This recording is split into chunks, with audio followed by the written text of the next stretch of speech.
Hmm. Namaste. Hi.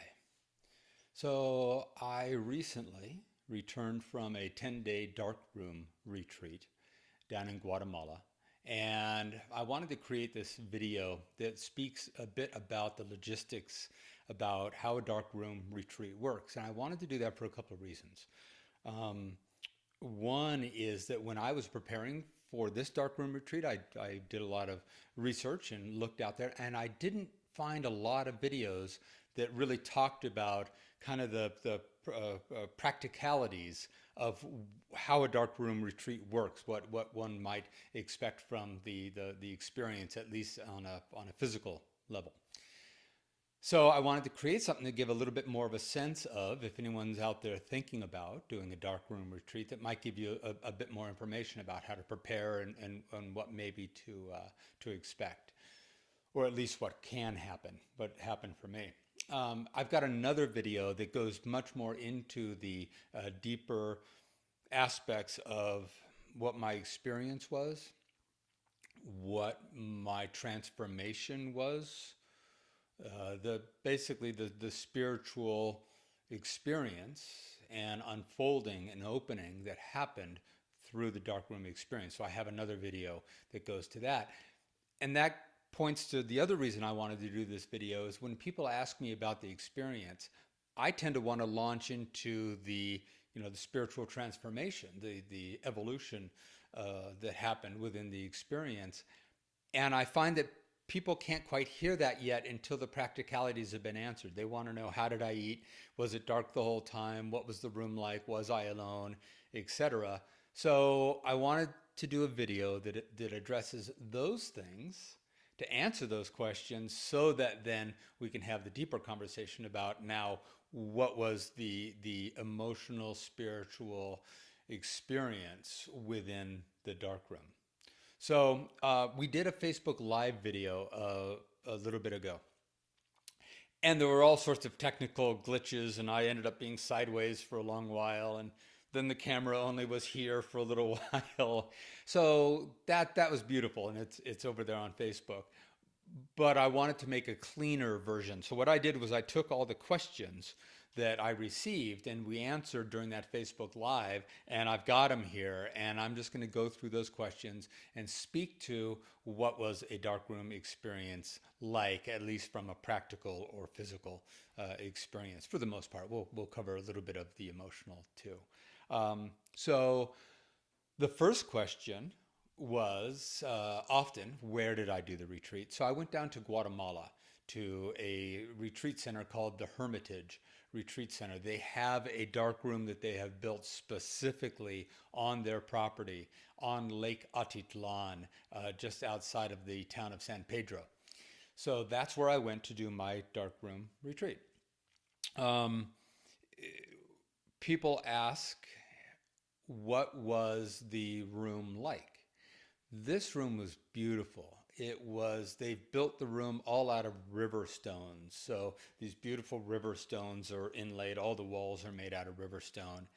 And the room was probably about, I don't know, 20 foot by 25 foot or so. And they had air pumped in all the time. So they've got a system that continually pumps in air, which is nice. And in the room, there was a bed, a meditation platform, a sink, a shower that ran hot water in the afternoon after the sun had cooked the solar panels long enough to create the hot water. There was a chair, and that's about it. And so that's what the room was like.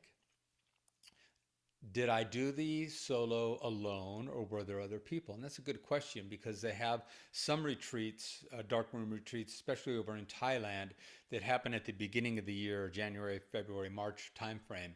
And those are group retreats typically, where you may be sharing a room with somebody, and then at certain times during the day, the entire collection of people in their dark rooms will go out into a dark hall and follow ropes, I guess, or some way to get to a large hall where they receive teachings. And it's a beautiful experience from what I've heard.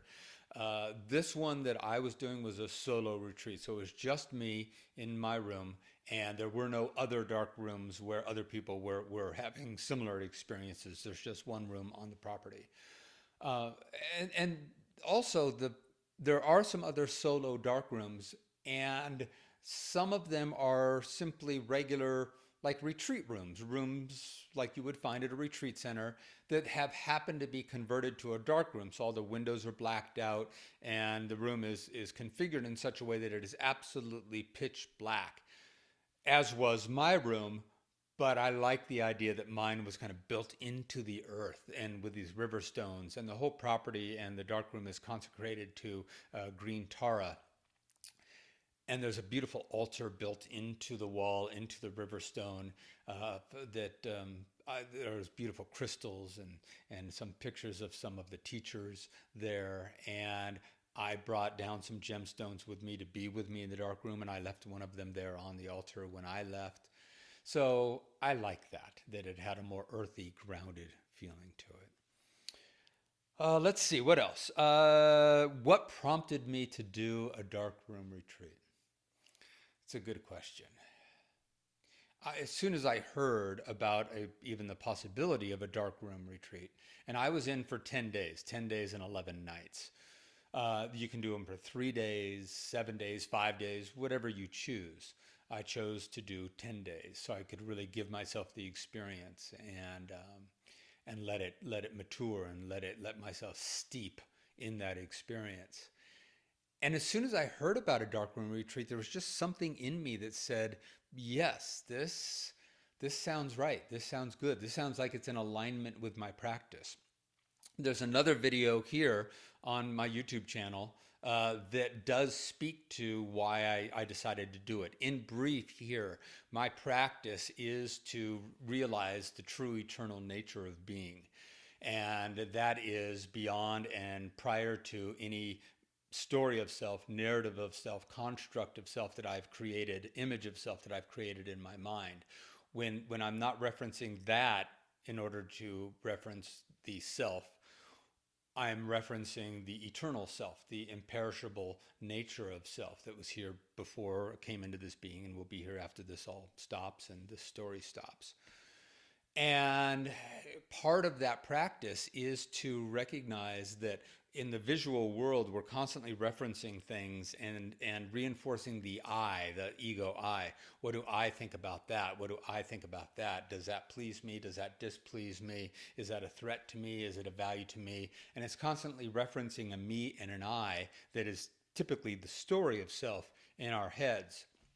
So I wanted to go have a dark room experience where I didn't have that visual representation that would be constantly triggering the habitual referencing of the false I or the image I. Let's see, turn the iPad back on here. So that's what prompted me to do it. Yeah, how did I prepare? Preparation, I really recommend that if one's going to do this, and it's a part of a devotional practice. This is not an amusement ride. This is not just a curiosity to go see what it's like to sit in the dark. I mean, it can be, but I recommend that it be a part of a practice of self-realization. And in that you don't just go from 0 to 60 in 1 second. You don't just go from a busy home life straight down to Guatemala, walk into the dark room and do the 10-day experience. You can do that, certainly, and there's value in that. And I recommend having a bit of a buffer. I went and sat with one of my teachers for 6 days in a silent retreat before doing the dark room. And through that experience, I was able to tap into what I really needed to bring my attention to even deeper, that I could take into the dark room. In that 6-day silent retreat with my teacher, I really recognized even deeper how there was a deficit of humility in my practice, how there was a pride that was part of my resistance to the surrender to the isness, to the one consciousness, to the recognition that The ego body really, really needed to drop away. And the recognition that I needed some help in opening up my heart more.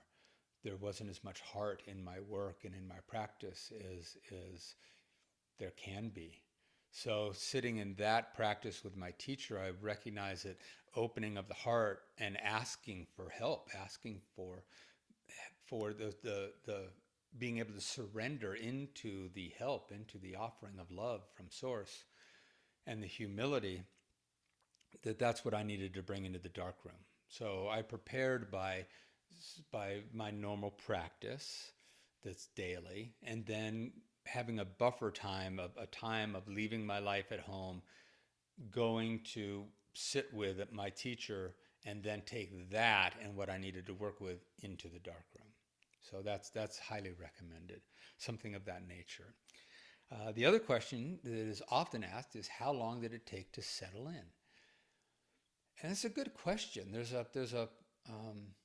You go in and you have a candle lit so that you can orient to the room, you know, where the bed is and the sink and the shower and the place to put your clothes and the meditation cushion. And you orient yourself to the room with the candle lit. And at some point you blow the candle out. And that's an interesting moment. If you've ever skydived, it's like skydiving seems like a really good idea at the time. You get excited about it. And the whole time you're learning how to pack your chute and how to pull your ripcord and how to arch while you're free falling. While you're learning all of that on the ground, you're very excited. This is great. I can't wait to do this. And then you get up into the plane, and when that door opens, there's a moment of, wait a minute, this is suddenly doesn't seem like it's as good of an idea. And that's kind of the same experience of holding that candle and knowing that as soon as I blow that candle out, it's dark, it's pitch black, 24 hours a day and night for the entirety of my experience in there. But you do at some point, you make the commitment to, and it's a devotion. If you already have a devotion to truth, this is just part of that devotion. And you blow out the candle and it's dark. And the other question that comes up is, you know, was it dark the whole time? And the answer is yes. There's never, ever, ever even a speck of light for that 10 days and 11 nights that I was in there. So settling in, the ego doesn't like it. It doesn't like not being entertained. It doesn't like not being distracted.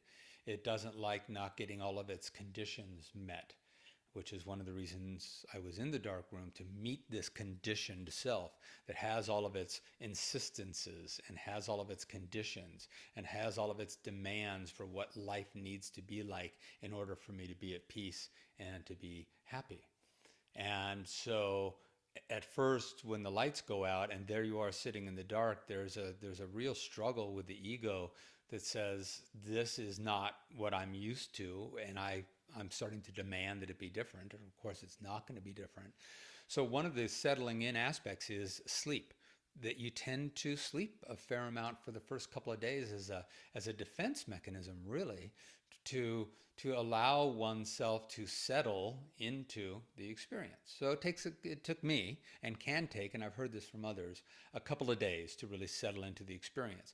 Which is why a 3-day retreat for me isn't as valuable as perhaps a 5, a 7, or a 10-day retreat. And there are people who do the darkroom retreats for months on end as well. But the settling in can take a couple of days. What did I eat? And what did I eat? How did I eat? And what did I eat? So there's a built into the wall of the dark room, there is a box, a double-doored box.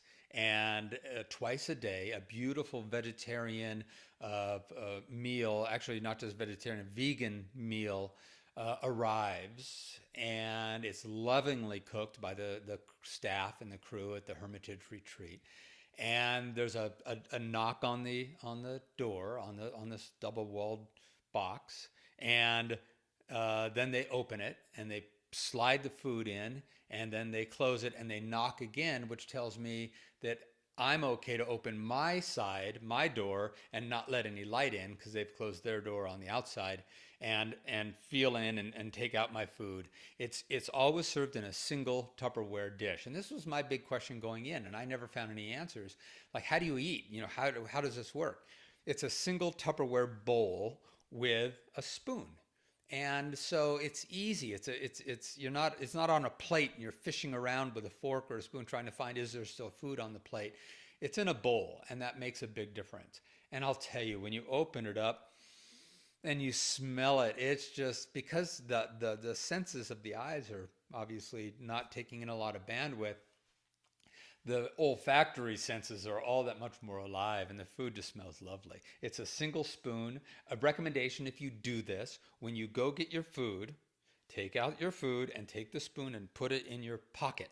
Because if you go over to where you're eating and you go to put the spoon down on a table or something and it drops or falls, it could take you a little while to find it. So I ate twice a day, once in the late morning and once in sometime in the afternoon. And those were my 2 meals a day that were delivered. Another question, did I keep track of the days?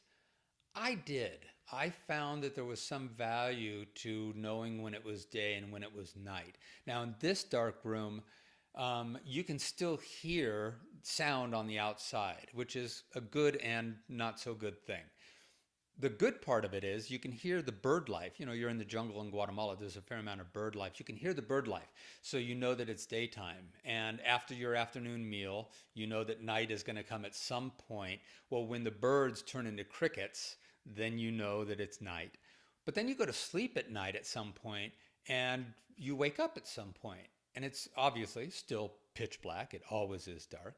And the question being, I've just woken up. Is it midnight? Is it 2 in the morning? Is it 5 in the morning? So you listen for the birds again. If the crickets have turned back into birds, then you know that it's daytime and it's morning and maybe time to get up and be about your room during the day, during your meditations and some exercises and such, knowing that your morning meal is going to come at some point after daybreak. So that was handy. The unhandy part is there's some dogs on the property, and every once in a while they just go off, 3 or 4 of them, and it's actually not bad. You're in the room and you're certainly meeting and dissolving and letting go and emptying of this self that has its conditions. There should or shouldn't be dogs barking. So it's kind of part of the experience. They go off every once in a while, and even if you're in a deep meditation, it's actually kind of handy sometimes to go, okay, so now there's dogs barking. Who's the one who cares? Does my eternal, infinite loving awareness, consciousness that I am, that we all are, does that care? So that's an interesting experience. But I did count the days, and it was handy to know that I had 3 or 4 or 5 days left in my experience. I can tell you that it does no good whatsoever to wake up on day 6 and have this moment of, whew, I'm halfway through. Because there's this other, what follows that immediately is, oh man, I got another 5 days in here. And the first 5 weren't necessarily that easy. So yeah, I did keep track of days, and it is possible to keep track of days. Did I ever want to abandon the experience and quit? No, I didn't. There was a commitment. There was a meeting. It's just so valuable to meet the difficulty, to meet the boredom, to meet the self that is starting that wants to crave a different experience. And what happens in the dark room is it's like having an unwelcome guest in your house that is always demanding things, always demanding that the air temperature be different, that the lights be different, that the music be different, that the food be different. If you had a guest in your house that was constantly demanding that things be different so that it was satisfied, that guest was satisfied. And if you engage that guest all the time, arguing with it, just telling it why it was wrong and why it needed to be different, that guest would stay. You'd be engaged in an active dialogue and conversation and relationship with that unwelcome guest. But if you just ignored that guest, the guest would eventually go away. Nobody's paying attention to me. So you get to meet your demanding self and ignore it and just say, okay, look, I'm here, I'm committed, I'm not going anywhere. This isn't going to change. So your demands are useless, and it ends up going away. So no, I never really wanted to abandon the experience. It was really curious to see how it would keep shifting and unfolding and evolving through. Every day was a little bit different. And in my other video, I talk more about kind of the whole emotional and spiritual experience of the darkroom. A few other things. What were the practicalities of living in the dark? You just keep it simple. You really do. You put your toothbrush and toothpaste in the same place. You have maybe 2 changes of clothing. It's where, like, in the morning, I'd go to get dressed after getting out of bed, and I'd go to put on my underwear, and I don't know if they're inside out or outside in. So you kind of feel for the seams and see, you think maybe you got it right. Here's the main practicality I just found really interesting. You can't tell how much toothpaste you're putting on your toothbrush. So it's handy. It's totally pitch black. You have no idea how much you're squeezing out. So you put the toothpaste in your mouth first, then you gauge how much you're using, and then you use your toothbrush and brush your teeth. That's about the most I can say about the kind of the practicality of living in the dark. You just adjust. You adjust to recognizing that if you back up to the bed and you walk about 8 steps in that direction, you get to the sink. And if you back up against the where the shower is and walk about 10 steps in that direction, you get to the meditation platform.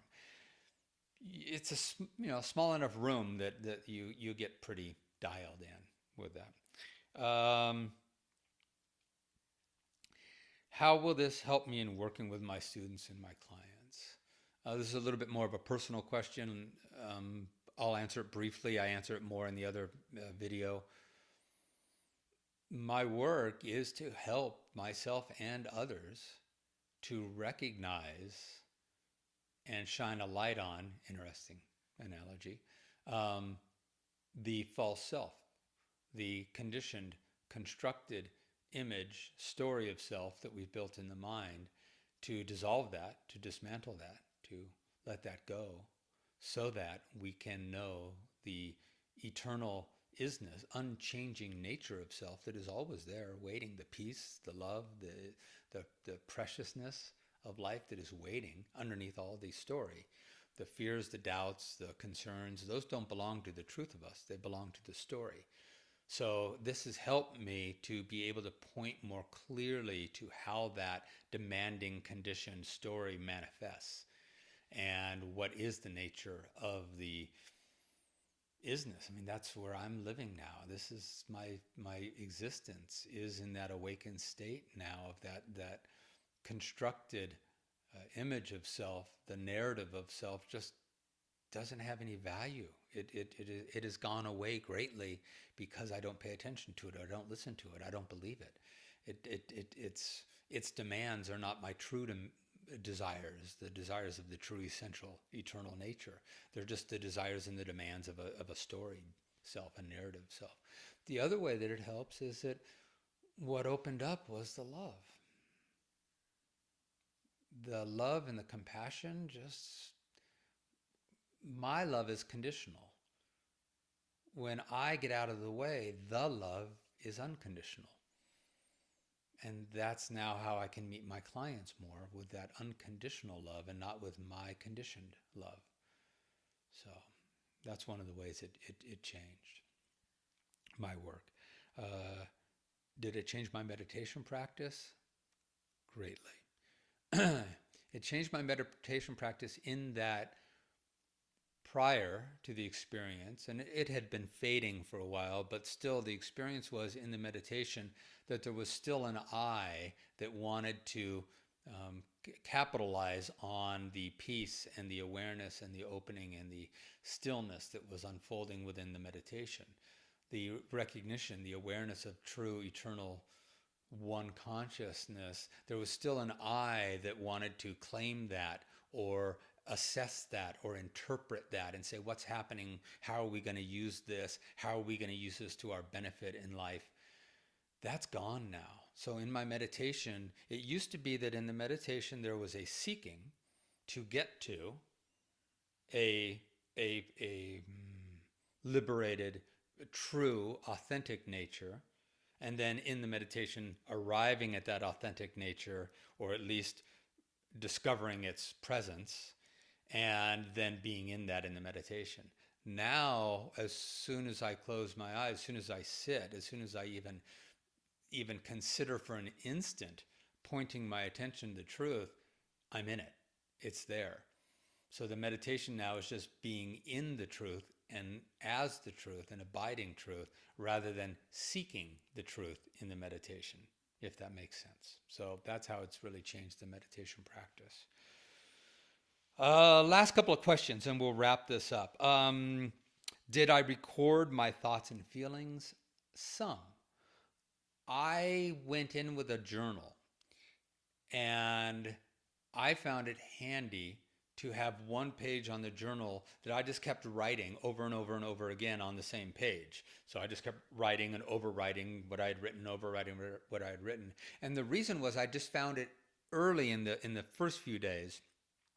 It was a way to dialogue. It was a way to track and follow my thoughts, my inquiries, my feelings through the writing.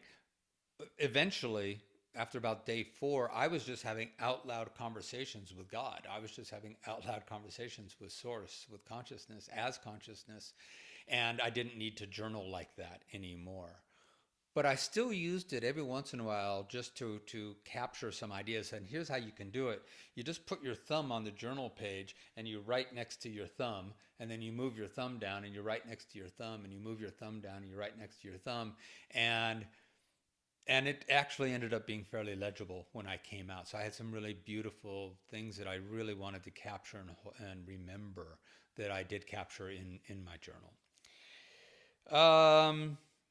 Was it dark the whole time? Yeah, it was dark the whole time. There's never a speck of light the whole time. Except for, and I covered this in the other video. Look at the other video. It's dark until it's not. That room lights up. There were times I could see the entire room. That wall with a splash of red light, that wall with a splash of green light, a ceiling. I mean, I was sitting there seeing the entire room. But of course I wasn't, because it was pitch black. So it only lights up with our own hallucinations. I was hallucinating the room because the mind doesn't do well with the emptiness. And watch the other video for how that relates to the mind doesn't deal well with the emptiness, and so it constructed a room, it hallucinated a room. It's the same with our own sense of true nature. Asking the question, who am I? In the absence of truth, the mind will make a self up, and it doesn't care if it's true or not. So that was fascinating.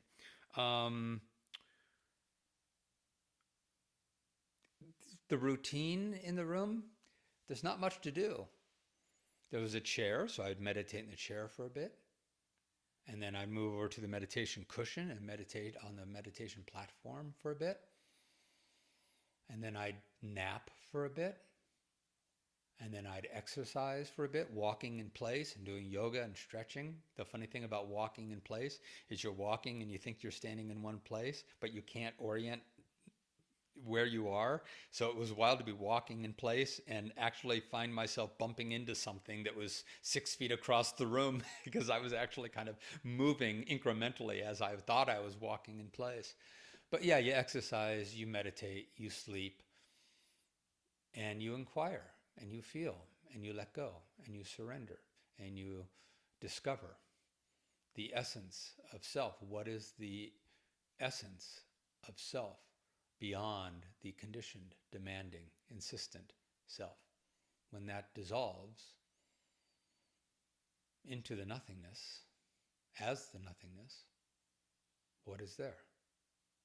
So the routine is meditation, sleep, exercise, eat, meditation, take a shower, meditation, little sleep, exercise.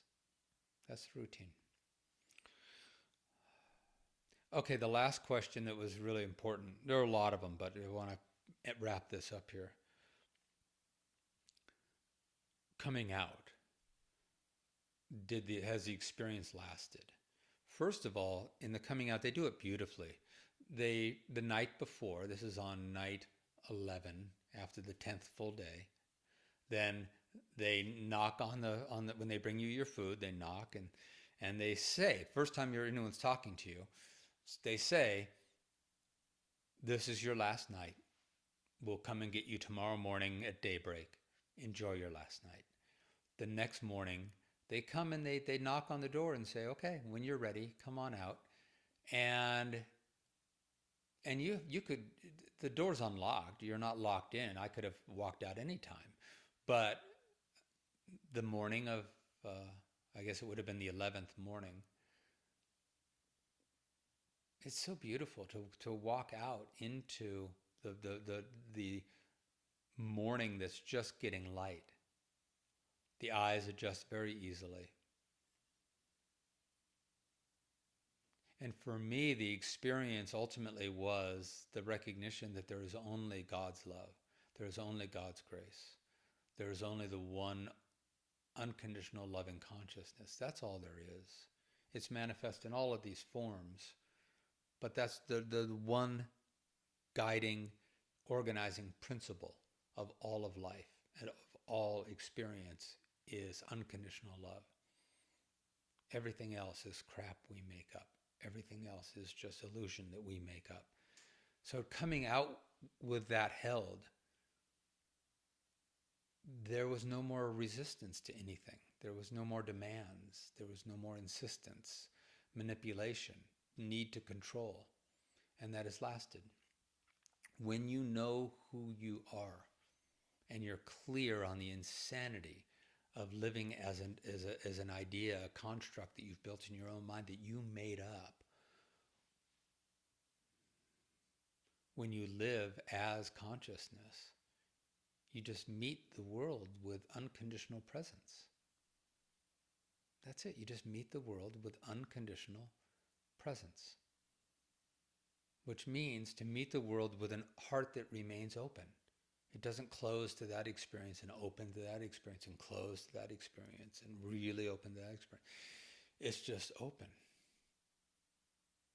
There's a vulnerability there that is actually a strength to know that you can live with open heart all the time and just be unconditionally present with all experiences. That's an incredible freedom and an incredible strength. And that's held. That will never go away. Because it's what's real. It's finally what is real. The illusion is seen as the illusion. Truth is seen as truth. And to live in truth is to live in unconditional presence and unconditional love.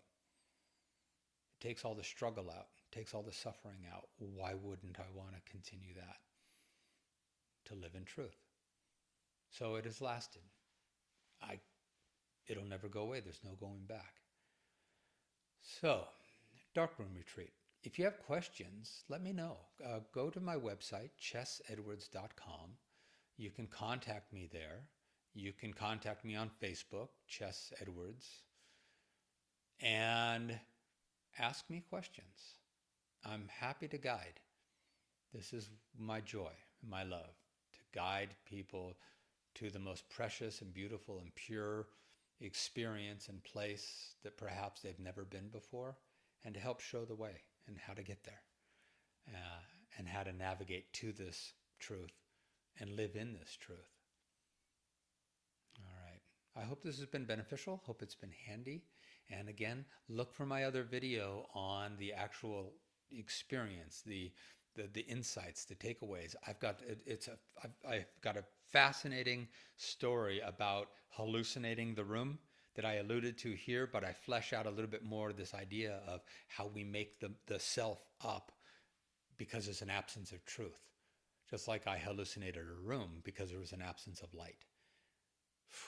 Powerful. The most powerful experience I've done thus far in this life. So, namaste. Thank you.